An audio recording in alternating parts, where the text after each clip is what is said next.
Imagine threading, like a cutting-edge microscopic engine directly into a failing human heart to save a patient's life. Right. And you do this only to discover that this perfect, logical, highly sophisticated solution actually resulted in more deaths. Yeah, it's wild. Today, we are looking at a medical mystery that, honestly, forces us to question our deepest assumptions about advanced technology and just the way we try to fix the human body in general. It really does. We're looking at a brand new, incredibly significant piece of literature for you today, specifically a deep dive into an excerpt from a May 2026 study published in the New England Journal of Medicine titled Efficacy of Microaxial Flow Pumps in High-Risk PCI. And, the New England Journal of Medicine is arguably the most prestigious medical journal in the world. Oh, absolutely. So when a trial of this magnitude drops, the entire medical community basically stops to read it. It challenges something we naturally assume to be true. Which is what exactly? Well, the idea that more advanced technology automatically equals better outcomes. It just makes intuitive sense, especially in high-stakes fields like cardiology, that a fancier tool will save more lives. Right, yeah. Our mission today for you, the listener, is to explore this fascinating clinical trial. We're going to break down some very complex medical data, translate the dense terminology, and uncover exactly what this teaches us about the blind spots in our technological assumptions. There's a lot to get through. There is. Okay, let's unpack this. Before we even look at the trial itself, we first need to understand the life or death problem the doctors were trying to solve here. Right, the baseline. Exactly. The baseline scenario for the patients in this study is, quite frankly, a worst-case scenario. Yeah, these patients are facing an incredibly steep uphill battle. To really understand the trial, you have to understand the fragility of their baseline condition. They essentially have two massive strikes against them before they even hit the operating table. Strike one being their heart muscle itself. Right, strike one. The study describes them as having severely impaired left ventricular function. And strike two, they have extensive coronary artery disease. Both terrifying on their own. Yeah. So let's translate that for anyone who hasn't been to medical school. What is the left ventricle actually doing, and what does it mean when it's severely impaired? So the left ventricle is the main pumping chamber of your heart. It's the muscular powerhouse that pushes oxygen-rich blood out through the aorta to your brain, your organs, basically your entire body. Wow. And it has to push against the pressure of your entire circulatory system. So when we say its function is severely impaired, I mean that muscle is weak or flabby or damaged. Got it. The medical term they often use is a low ejection fraction. Right. The powerhouse is struggling just to keep the lights on. And then you add strike two, the extensive coronary artery disease. Right. If the ventricle is the engine, the coronary arteries are the fuel lines that supply oxygen and blood to the engine muscle itself. That's a great way to put it. So extensive disease means those specific fuel lines are severely clogged with hardened plaque. You have a weak, failing engine, and the fuel lines feeding that exact engine are blocked. That is basically a recipe for catastrophic failure. Mm. And the standard treatment for those blocked fuel lines brings us to the procedure these patients are undergoing. Which is a complex PCI, right? Exactly, a percutaneous coronary intervention. So for you listening, a PCI generally involves threading a thin tube, like a catheter, through the blood vessels in your wrist or groin all the way up to the heart. Yep, that's the standard route. The cardiologist finds those blocked arteries and opens them up, usually by inflating tiny balloons to crush the plaque and placing wire mesh stents to prop the artery open. Right, but doing this on a patient with those two strikes we just mentioned carries a massive risk of complications, including death. I can imagine. It is an incredibly delicate tightrope walk. Think about the actual mechanics of the surgery. During a PCI, when you inflate that balloon to open the blockage, you're actually temporarily stopping blood flow to that section of the heart muscle. Wait, really? You're blocking the blood flow to fix it? Yes, you are briefly starving an already starving heart to fix the plumbing. For a healthy heart, it's just a routine stress test. But for these patients? Exactly. For a severely impaired heart, that temporary stress can cause the electrical system to misfire or the muscle to just quit. The whole system can crash right there on the table. The analogy I keep coming back to is this. Imagine you are the chief engineer on a massive ocean liner. Okay, I like this. And you're churning through the middle of a violent hurricane. But your main engine is failing, and you have to repair its delicate internal components. High stakes. Right. You can't just turn the engine off, or the ship sinks and everyone dies. But trying to repair those components while the engine is redlining, misfiring, and battling giant waves is almost impossible. That paints a really vivid picture of the sheer difficulty of a high-risk PCI. The heart has to keep beating, maintaining the patient's blood pressure, while the cardiologist is actively working inside its most critical arteries. So the proposed medical solution in this study, the cutting-edge, high-tech fix, is something called elective left ventricular unloading using a microaxial flow pump. Yes, the microaxial flow pump. The idea is Yeah. to use this tiny, sophisticated pump to temporarily take over the workload of the failing heart. It's like bringing in a powerful auxiliary generator to keep the ship's propellers moving so the engineers can safely take the main engine offline for a few minutes to repair it. And what's fascinating here is the fundamental intuitive logic behind that intervention. I mean, it makes flawless sense on a whiteboard. It totally does. If the heart is too weak to withstand the temporary stress of the balloon inflations and the surgery, you give it a mechanical assist. You unload the left ventricle. Meaning you literally let the pump do the heavy lifting of pulling the blood out of the heart and shooting it into the aorta. Precisely. The heart gets to rest, its oxygen demand drops, the surgeon gets a stable, controlled environment to fix the clogged arteries without the patient's blood pressure bottoming out, and the patient survives the procedure. It sounds like a complete no-brainer. If I were a patient, I would demand the pump. You'd think so, right? But here is where biology sort of betrays logic. Oh. It's an elegant mechanical solution to a biological problem, but biology is infinitely more complex than a ship's engine. What makes sense in theory doesn't always translate to a living, breathing human body. Right. And that's why this trial had to happen. Evidence-based medicine demands proof, not just good ideas. So if the logic of the pump sounds so flawless, how did the researchers design a rigorous test to see if it actually works in the real world? They had to be very methodical. This brings us to the study design. Yeah. The researchers took exactly 300 patients who fit this terrifying high-risk profile, and they randomly assigned them in a 1-to-1 ratio. A completely objective coin flip. 148 patients received the high-tech microaxial flow pump during their surgery. Right. The other 152 patients received standard care during their planned complex PCI. And standard care just means the best conventional medical management, the skill of the surgeon, maybe some medications to support blood pressure, but critically, without the fancy pump. But here's where it gets really interesting, and frankly, where I need to push back a little on how these trials are run. Oh, really? Okay. Yeah, like how do you even design a test for something this critical? Because we aren't just looking at a broken arm here. If we are talking about a life or death heart procedure, why didn't they just measure who survived and who died? That's a really common critique of medical trials, actually.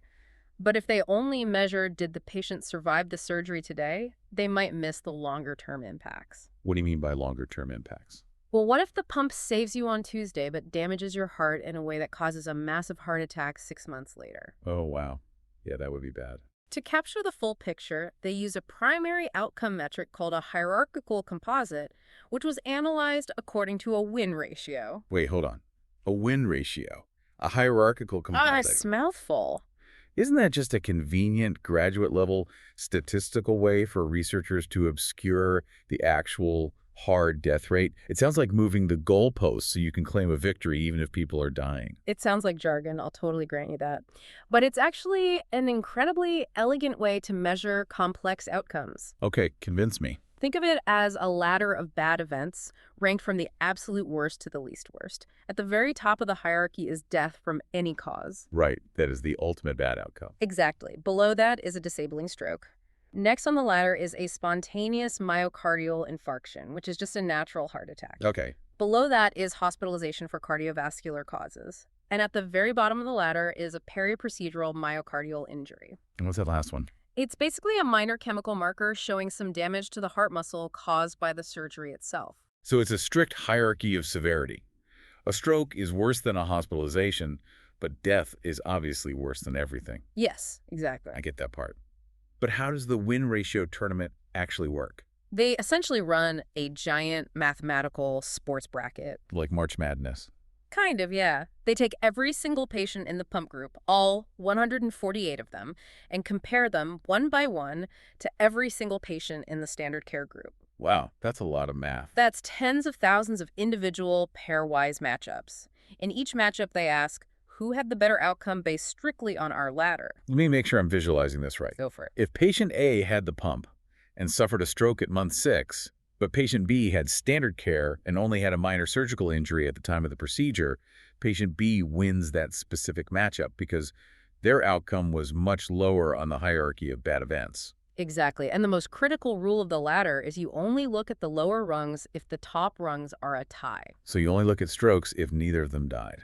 Right. If patient A and patient B both survived and neither had a stroke, then you look at heart attacks. If neither had a heart attack, you look at hospitalizations. That is extremely thorough. They did this massive tournament calculation for all 300 patients over a minimum of 12 months. That time frame seems like a huge commitment.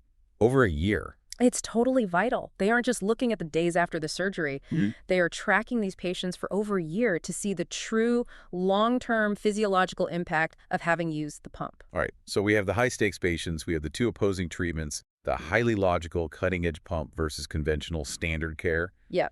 And we had this incredibly rigorous, multi-tiered tournament measurement system, tracking them for a minimum of a year. The data actually came in with a median follow-up of 22 months. That's almost 2 full years of tracking these vulnerable patients. Almost 2 years. So the tournament bracket is set. The thousands of matchups are tallied. When all the math was done, who actually won? Well, prepare to have your intuition completely challenged. The high-tech pump did not win. It did not win. And we really need to look at the exact numbers here because they are staggering when you remember how much logical sense the pump makes. They really are. At that median 22-month mark, the overall win ratio was 0.85. Which means? To translate that percentage-wise, 43.0% of the pairwise comparisons actually favored standard care. Only 36.6% favored the high-tech microaxial flow pump. Let that sink in. The patients who did not get the advanced, expensive heart-assisting technology actually had better outcomes more often than the patients who did. The study mentions a p-value of 0.30. Let's translate that too for you listening. Statistics can get heavy. Right. In statistics, a p-value helps tell you if your results are just random noise. Generally, you want a p-value of less than 0.05 to definitively prove something. A p-value of 0.30 means the result wasn't statistically significant enough to say the pump is definitively, universally harmful across the board, but it absolutely, unequivocally failed to prove it was superior. The data shuts the door on the idea that the pump is a clear upgrade, but it goes deeper than that. It does, and the part of this data that is truly alarming, the detail that literally made me stop and reread the source material, is the specific breakdown of deaths. Yeah, this is the hard part. Death from any cause. Remember, that's the very top rung of the hierarchy. In the group that received the pump, there were 47 deaths. In the standard care group, there were only 33 deaths. Which translates to a hazard ratio of 1.54. Let's put that in plain English. The patients who received the pump had a 54% higher risk of dying during the study period compared to the patients who just received standard care. It's a huge jump. That is wild to me. 47 deaths compared to 33.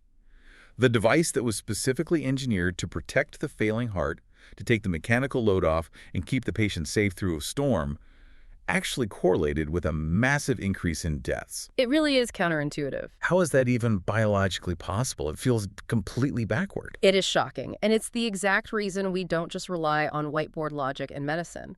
But if we connect this to the bigger picture, the study provides a crucial clue as to what did not cause those excess deaths. Wait, what do you mean? What was the clue? Well, whenever you introduce a foreign physical device into the vascular system, especially a rigid pump that you are threading through delicate blood vessels across the aortic valve and into the beating heart, the immediate assumption is that it might cause gross mechanical damage. Oh, sure. It could puncture a vessel, tear a valve, or cause severe catastrophic bleeding. Like the cure being worse than the disease because the installation process is physically violent to a fragile patient. That's the typical assumption.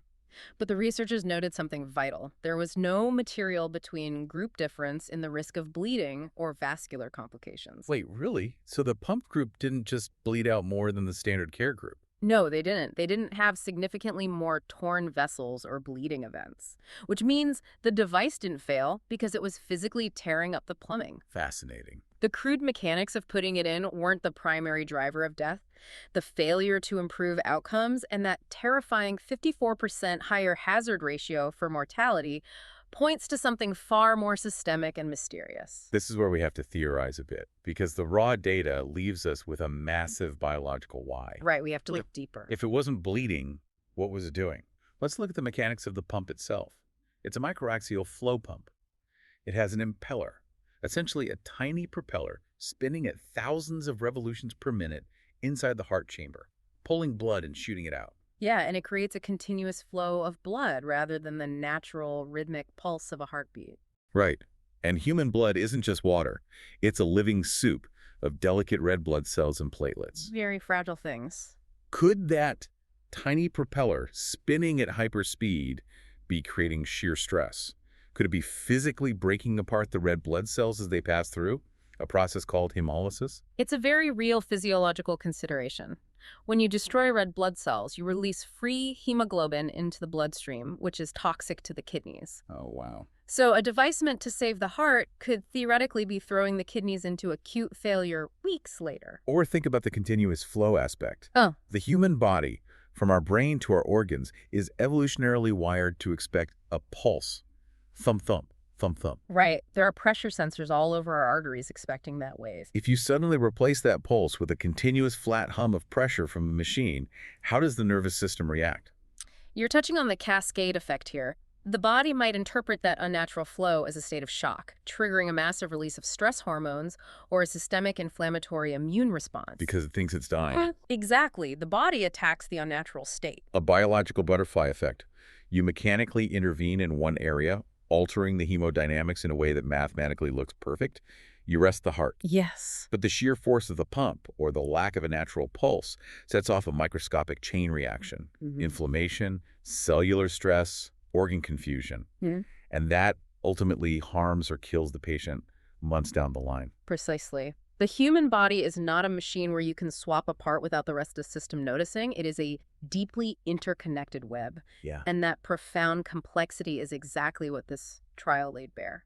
So what does this all mean? Obviously, for cardiologists, this is a massive paradigm-shifting realization in how they view these specific high-risk procedures. Huge implications for them, yes. But for you, the listener, who might not be performing heart surgery tomorrow, what is the core takeaway from this incredibly dense medical data? First, I think we have to state the official scientific conclusion of the study clearly. Let's hear it. For this specific, highly vulnerable group, meaning patients with severely impaired left ventricular function undergoing complex PCI, elective left ventricular unloading with a microaxial flow pump did not reduce the risk of major adverse clinical outcomes at a minimum of 12 months. That is the hard, immovable facts established by the data. It's a definitive, resounding no from the tournament bracket. It is. But the broader takeaway, the reason this matters to anyone interested in science, technology, or just how we evaluate the world around us is profound. I agree completely. This raises an important question about our blind faith in technological progress. We live in a culture driven by the upgrade mentality. Oh, absolutely. Yes. The newer smartphone is always faster. The newer software update fixes the bugs. The newer car with sensors is always safer. Right. Therefore, we naturally extrapolate that the newest, most expensive, most engineered medical device must be life-saving. We equate complexity with efficacy. We do. But biology fundamentally does not care about our upgrade mentality. This trial is a monument to the absolute necessity of rigorous, randomized, long-term control trials. They really are the gold standard. They are the bedrock of reliable human knowledge. They're the only mechanism we have to protect ourselves from the danger of relying solely on common sense assumptions. Because common sense told every doctor in the world that resting a failing heart during a stressful surgery would save lives. Right, the pump made sense. It just didn't work.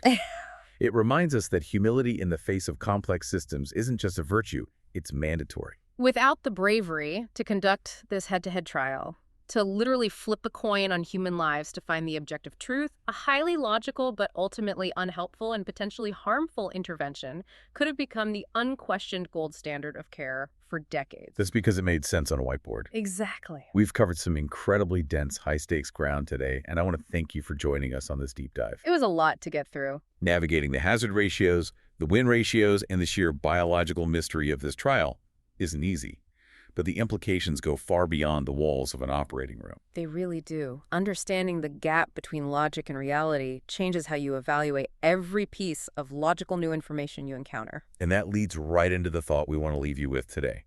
We just saw how standard, conventional care, just the skill of the doctor and the resilience of the human body, ultimately outperformed a highly logical, incredibly sophisticated technological pump in a rigorous 2-year trial. Yeah.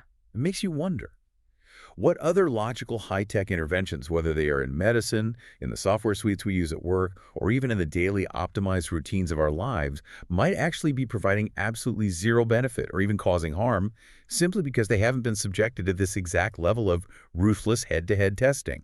Are we trusting the technology, or are we demanding the proof? Think about it.